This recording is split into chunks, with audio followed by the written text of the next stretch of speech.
Assalamualaikum warahmatullahi wabarakatuh. Yang terhormat dosen penguji uji kinerja PPG dalam jabatan Pendidikan Agama Islam Batch 2 tahun 2023 LPTK Sunan Ampel, Surabaya. Perkenalkan, nama saya Juliana Mardani SPDI. Saya guru pendidikan agama Islam pada Sekolah Dasar SD Negeri Papak, Kecamatan Pujut, Kabupaten Lombok Tengah, Provinsi Nusa Tenggara Barat. Sekaligus sebagai mahasiswa PPG dalam jabatan Pendidikan Agama Islam Batch 2 tahun 2023 LPTK UIN Sunan Ampel, Surabaya. Pada hari ini, Kamis 30 November tahun 2023, saya akan melaksanakan kegiatan praktek pembelajaran untuk memenuhi tugas unit kinerja PPG dalam jabatan Pendidikan Agama Islam Batch 2 tahun 2023 dengan mengambil materi pembelajaran pada fase C kelas 5 bab 5, yaitu meneladani perjuangan Rasulullah, sub materi kisah istimewa Fathu Makkah. Berikut adalah video pembelajaran yang telah saya laksanakan. Mohon saran dan masukannya agar kedepannya kegiatan pembelajaran saya bisa lebih baik lagi. Demikian dan terima kasih. Wassalamualaikum warahmatullahi wabarakatuh. Lancang depan, gerak. Gerak. Istirahat depan, gerak. Siap, gerak.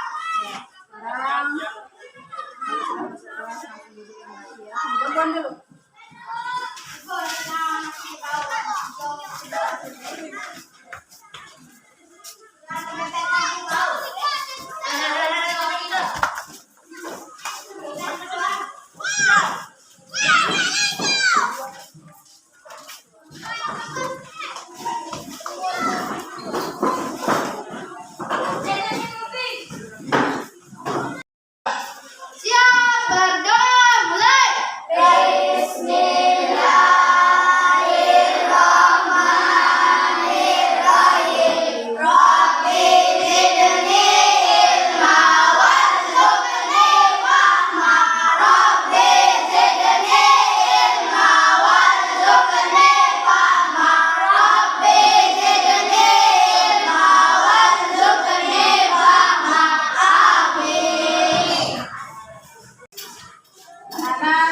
Biasa, setelah selesai berdoa, kita sama-sama menyanyikan salah satu lagu wajib nasional untuk meningkatkan rasa cinta kita terhadap nusa dan bangsa. Silakan berdiri semuanya ke depan.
Mengerjakan tugas tes yang ibu guru kasih, tes formatif dan semacamnya sudah anak-anak ibu guru selesaikan.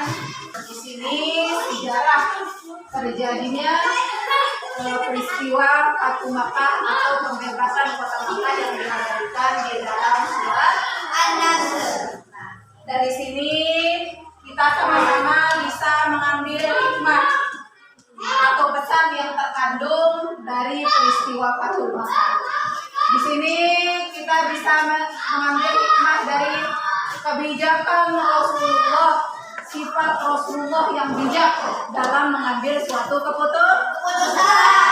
Yang kedua, sifat Rasulullah yang selalu menepati janji. Ya. Yang ketiga, di mana kita harus mengutamakan diskusi dan kedamaian dalam setiap permasalahan. Yang keempat, tidak boleh ada paksaan di dalam beragama. Nah, Ibu Guru, tutup materi kita hari ini tentang Fatu Makkah, ya. Ibu Guru harap dari pembelajaran ini anak-anak Ibu Guru bisa mengambil hikmah yang ada terkandung dari peristiwa Fatu Makkah, ya. Ayo kita sama-sama kasihkan lagu keliling Makkahnya. Oke. 1, 2, 3.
Selamat pagi anak-anak.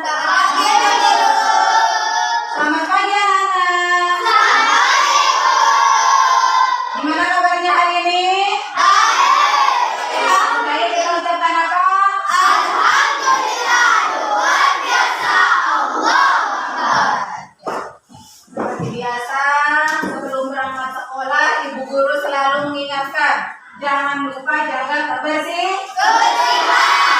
Terutama kebersihan apa? Kebersihan badan dan kebersihan pakaian. Hari ini ada temannya yang tidak masuk? Ada.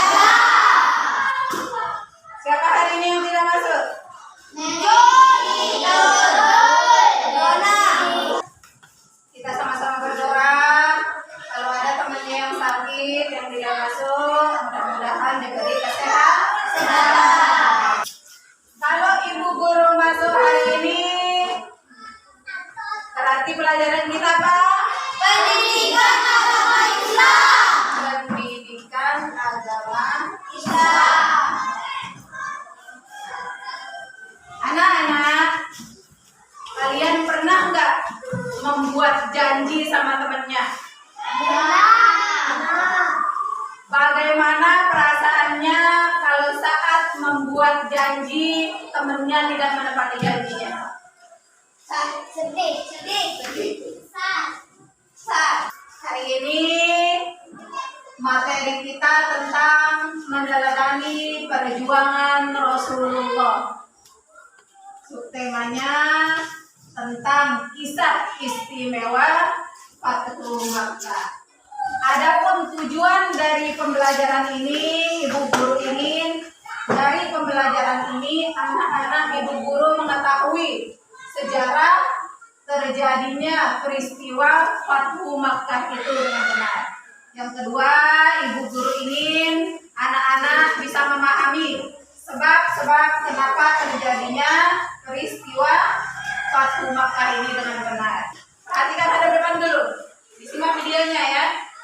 Fatu Makkah, pembebasan kota Makkah. Awal awal bulan Zulqa'dah tahun ke-6 Hijriah, Nabi Muhammad bersama 1.400 sahabatnya bergerak menuju Mekah dalam rangka menjalankan ibadah umrah. Rombongan besar tersebut membawa 70 ekor unta sebagai hewan kurban. Para sahabat Nabi sangat antusias mengikuti perjalanan ke Mekah, terutama kaum muhajirin yang telah lama meninggalkan kota kelahirannya.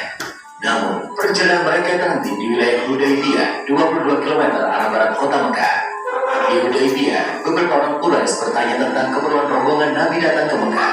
Utusan Nabi Muhammad menjelaskan bahwa kedatangan mereka bukan dalam rangka penyerbuan, tetapi untuk menjalankan ibadah umrah, menyembelih kurban, dan setelah itu kembali ke Madinah. Namun, orang-orang Quraisy tetap bersikeras menolak kedatangan Nabi Muhammad dan para sahabatnya. Oleh karena itu, dilakukan perundingan antara kaum muslim dan Quraisy Mekah. Nabi Muhammad memimpin langsung delegasi kaum muslim, sedangkan delegasi kaum Quraisy dipimpin oleh diplomat senior mereka, Suhail bin Amr. Anak-anak sudah memperhatikan sedikit ringkasan video tentang Fathu Makkah. Anak-anak ibu guru pernah mendengar Fathu Makkah? Benar. Siapa yang tahu apa arti Fathu Makkah? Vanessa, apa artinya? Pembebasan kota Mekah. Ya, Fathu Makkah aslinya pembebasan kota Mekah. Mekah. Pada tahun 6 Hijriah bertepatan dengan bulan Zulqa'dah, Rasulullah dan para sahabat berniat untuk melaksanakan ibadah haji dan umrah. Rasulullah dan para sahabat berangkat untuk menuju kota Mekah untuk melaksanakan ibadah haji dan umrah. Tetapi pada saat masuk ke perbatasan di kota Hudaybiyah, Rasulullah dan para sahabat dihadang oleh orang kafir Quraisy. Mereka bertanya, untuk apa Nabi Muhammad dan para rombongan dan sahabatnya mau ke Mekah?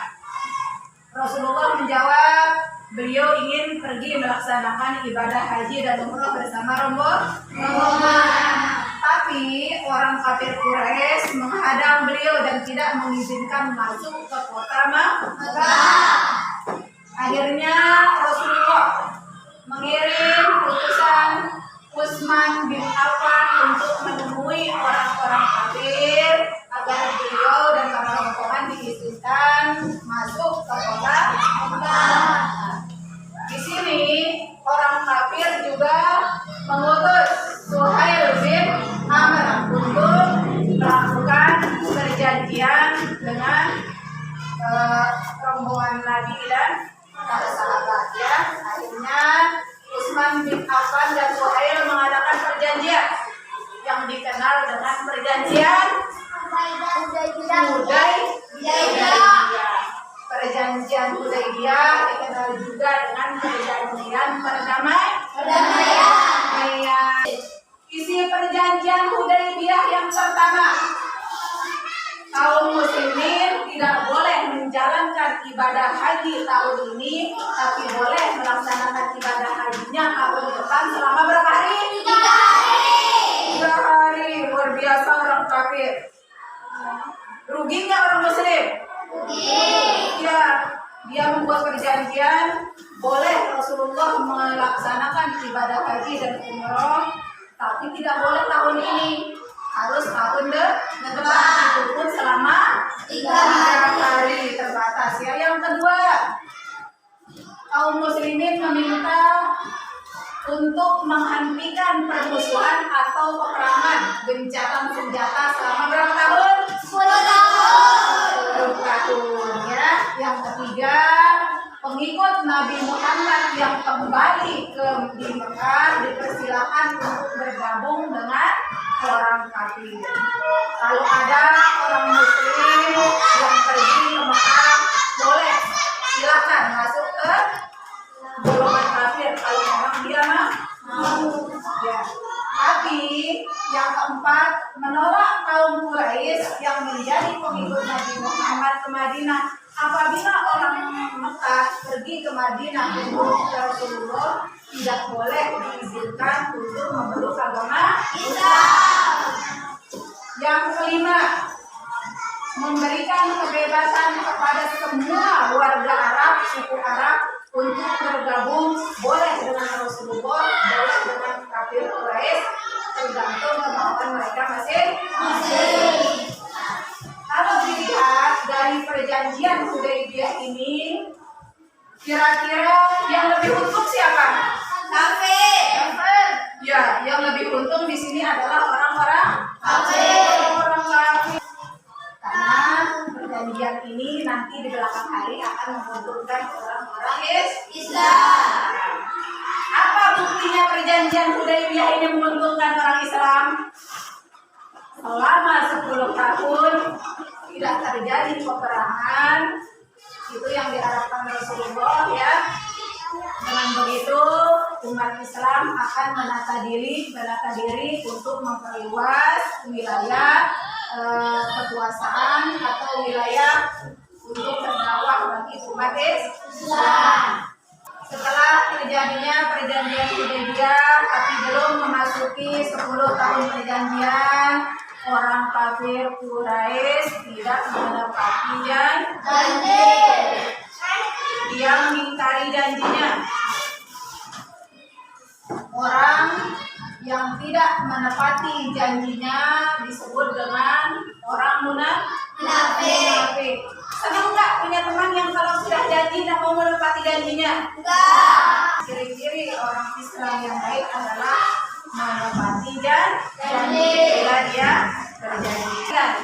Setelah terjadinya perjanjian Hudaybiyah ini, padahal belum 10 tahun, tapi orang kafir mengingkari janjinya. Berarti di sini orang kafir melanggar perjanjian yang keberapa? Kedua. Apa isi perjanjian yang kedua? Iya, pintar. Tidak boleh ada peperangan atau gencatan senjata selama 10 tahun. Tapi buktinya orang kafir melanggarnya dan membantu suku Bani Bakar menyerbu suku Khuza'ah. Di sini banyak sekali korban jiwa, ya. Banyak terjadi pembunuhan, peperangan.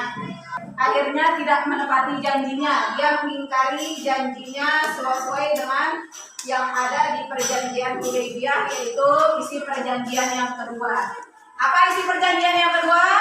Tidak ada peperangan Tidak akan ada peperangan atau gencatan senjata selama 10 tahun. Tapi buktinya orang kafir membantu suku Bani Bakar menyerang suku Khuza'ah. Tidak banyak terjadi pembunuhan.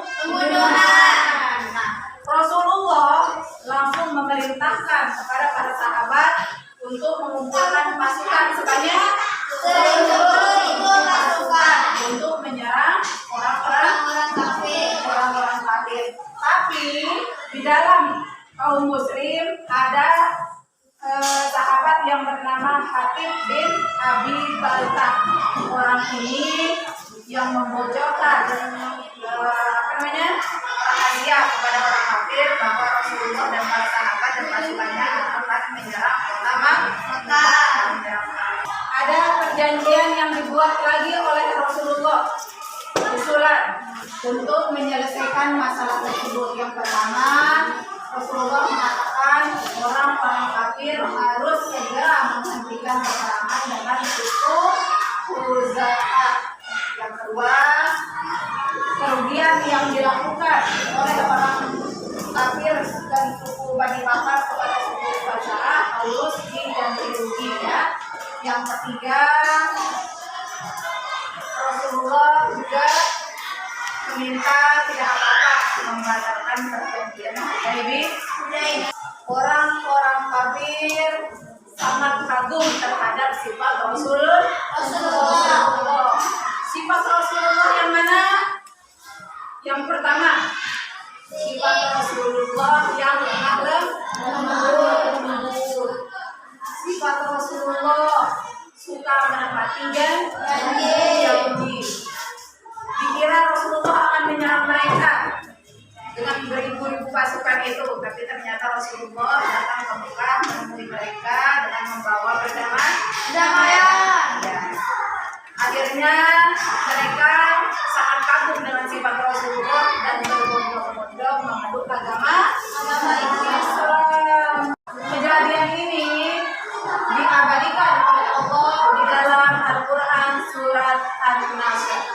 Yang mana surat An-Nasr, ada yang tahu? Sama-sama. 1, 2, 3.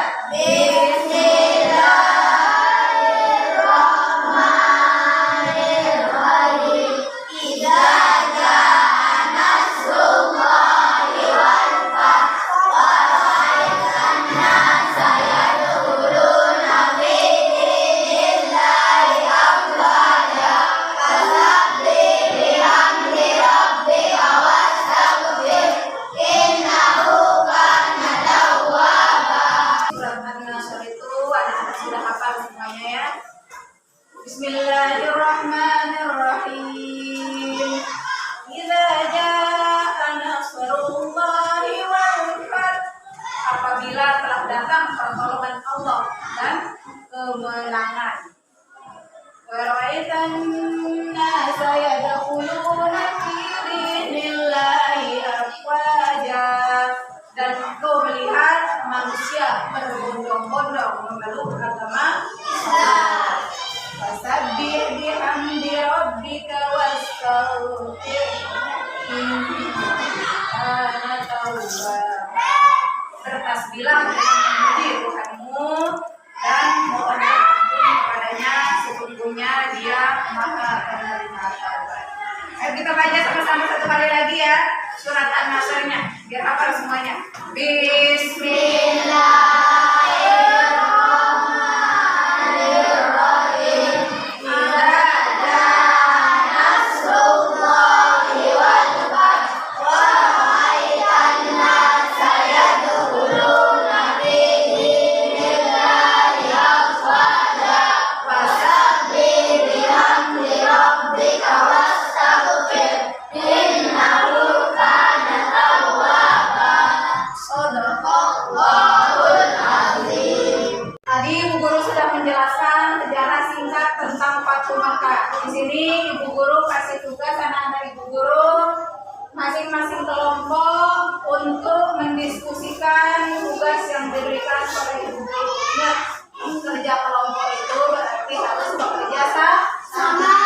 Jangan hanya ketua kelompok yang kerja, tapi juga harus Semuanya.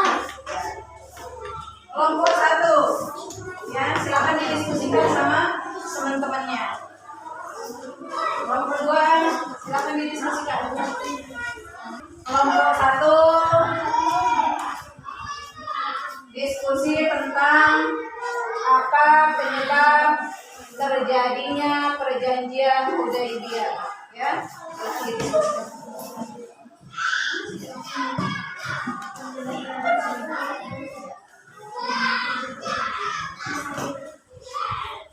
Kelompok 2.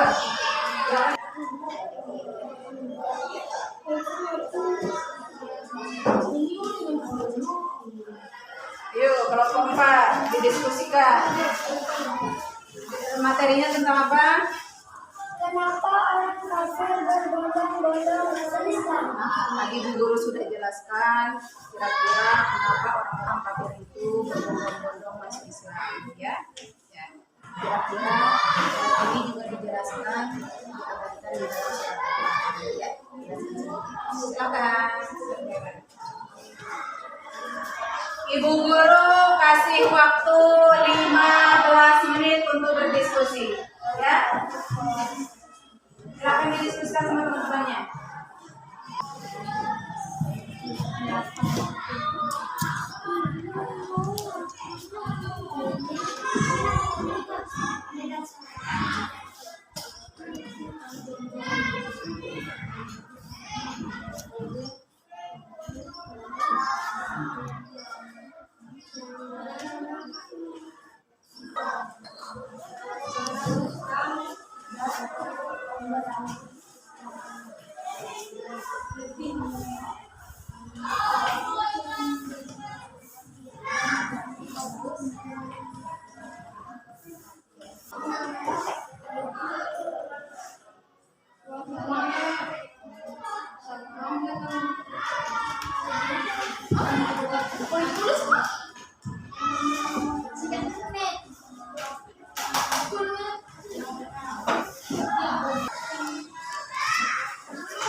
izin ketua kelompok untuk mempresentasikan tugas yang sudah didiskusikan sama teman-temannya. Mengerti? Berarti Kelompok mana yang sudah jadi? Apa tangannya? Ya. Udah siap untuk maju? siap. Oke. Mau lihat semangatnya dulu. Tepuk semangat.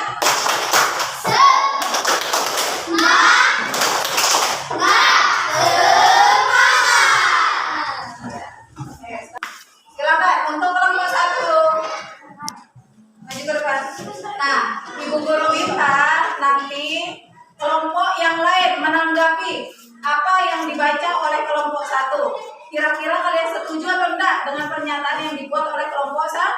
Kalau ada yang mau bertanya silakan bertanya, ya. Ya, ada depan semuanya. Silakan Siska. Apa penyebab terjadinya perjanjian Hudaybiyah?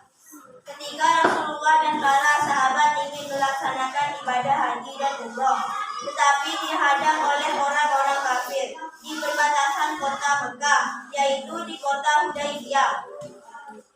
Nah, kira-kira menurut kalian hasil diskusi kelompok 1 bagaimana? Sesuai atau enggak?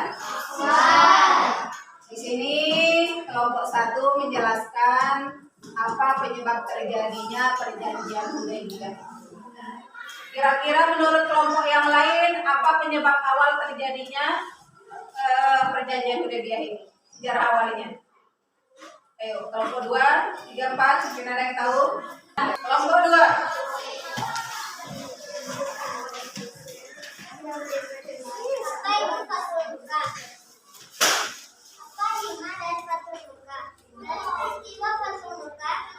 Coba diperhatikan temannya biar tahu. Sebagai orang Islam harus menepati janji apabila sudah berjanji. 2. Apa hikmah yang bisa kita ambil dari Fatimah? Kira-kira hikmahnya apa? Tidak boleh melanggar janji. Apalagi hikmahnya di sana. Ini di kelompok 2 menjelaskan salah satu hikmah yang bisa diambil dari Fatimah itu adalah harus menepati janji ketika kita sudah berjanji.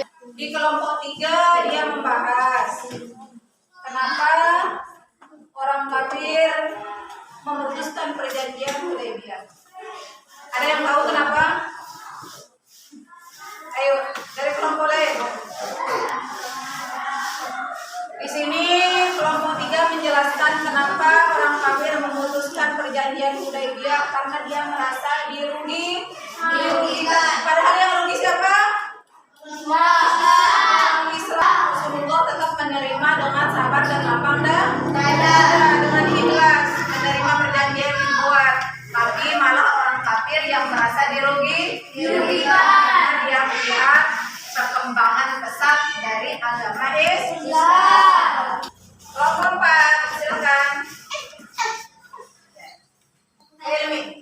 Kenapa orang kafir berbondong-bondong masuk Islam? Orang kafir Quraisy berbondong-bondong masuk Islam karena mereka melihat sifat Rasulullah yang lemah lembut, tentang kedamaian, jujur dan pemberani. Kalau menurut kelompok 4, orang kafir berbondong-bondong masuk Islam karena kagum dengan sifat Rasulullah. Sifat Rasulullah yang mana? Yang lemah lembut. Apa lagi? Sabar. Sabar. Salah satu. Coba ini ingatkan Ibu Guru. 4 sifat Rasulullah yang wajib diteladani itu sifat apa saja?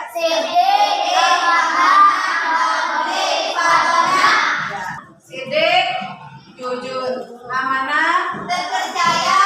tabligh, menyampaikan, amanah, cerdas. Ini adalah 4 sifat Rasulullah yang wajib diteladani.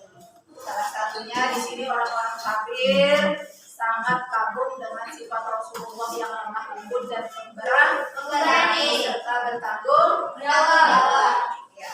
Sekarang Ibu Guru bahas sedikit dari keempat materi yang sudah didiskusikan sama anak-anak Ibu Guru. Kita kita sama-sama bisa mengambil kesimpulan. ya. Ya. Anak-anak, untuk tugas selanjutnya silakan dijawab masing-masing.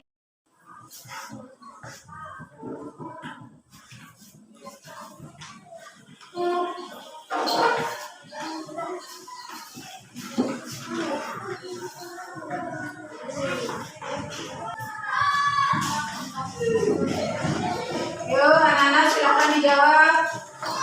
Soalnya masing-masing nggak boleh kerja sama. Ya, jawab sendiri, silakan. Kerja masing-masing.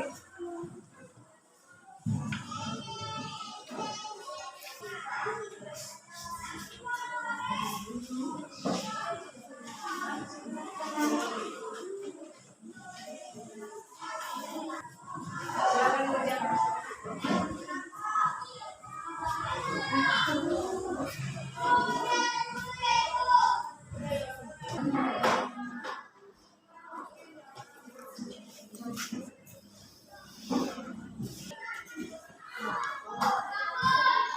Anak, waktunya udah habis. Silakan dikumpulkan ya.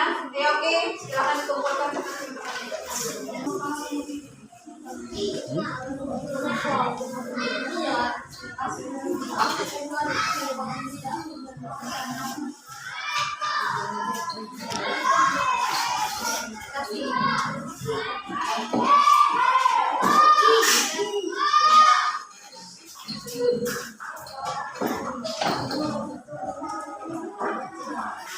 Anak,